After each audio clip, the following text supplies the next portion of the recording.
Joburg deals with water outages. The Cape Town city centre is dealing with electricity cuts in some areas.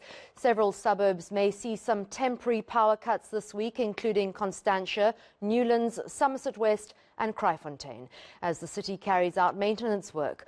Well, technicians are doing this just as there's a lull in Eskom's national blackouts. The Metro's Executive Director for Energy and Climate Change, Kadri Nassiep, is live with us now to explain what's going on. Kadri, thank you so much for joining us. We know what it's like to have water shortages. We seem to have a little less problem when it comes to blackouts and electricity. What is going on now with this routine maintenance, and why is it so necessary? Good morning to the viewers as well. I think it's important to realize that with load shedding, it's obviously created disruptions for us within the city. And now is an ideal opportunity that we've passed the latest round of load shedding to actually consider the much needed maintenance requirements of our infrastructure. And certainly we've targeted this period, which is just before the festive season, also with an eye on the fact that also as we head into the summer months, you find that typically this is an area where we might experience more load shedding in the future.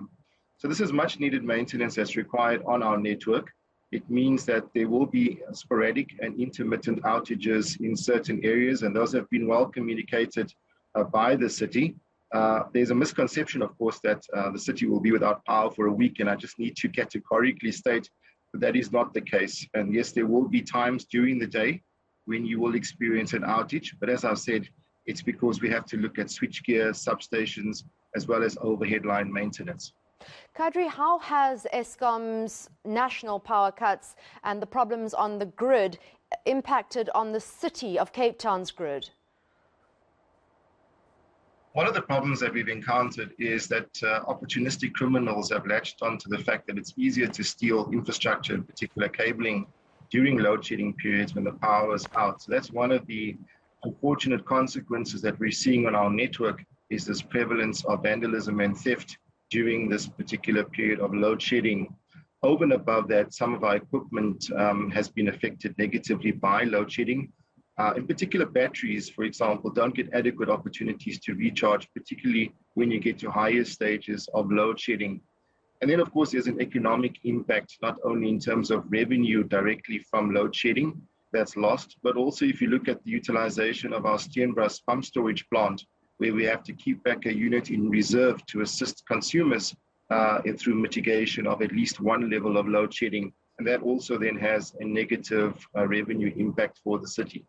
How far along are the city's plans to bring on independent power producers to help us wean off Eskom supply? Well, I think they're at a very advanced stage, and as you might well know, we've been in discussions with national government, including a legal process, to try and accelerate the purchase of power coming through from independent sources. That process commenced as early as 2015 already. So we're at an advanced stage where we are ready to go to market. Obviously, a lot of planning work has to be undertaken. A lot of municipalities are looking at the same thing. What is critical, however, is to ensure that your resource plans are in place, proper feasibility studies are there, and that, of course, you have the necessary financing mechanism to be able to support what will be long-term power purchase agreements with the private sector.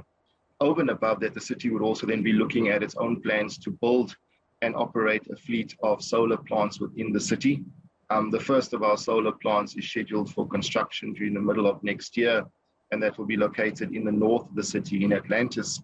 And then from there on, we'll be expanding the range and the extent of our fleet of own generation, supplemented, of course, by the private sector's own contribution. I think towards probably the end of next year, we'll be ready to go to the open market across the country and procure power directly from areas such as the Northern Cape or other areas, for example, in the Eastern Cape, where you have a prevalence of wind. And those contributions, I think, will make a pivotal and strategic contribution towards energy security of supply in the city of Cape Town. Thank you so much. That was the City of Cape Town's Executive Director for Energy and Climate Change. Positive moves there being made by the City of Cape Town to move off the grid as much as possible and go solar and wind. Thank you so much for your time.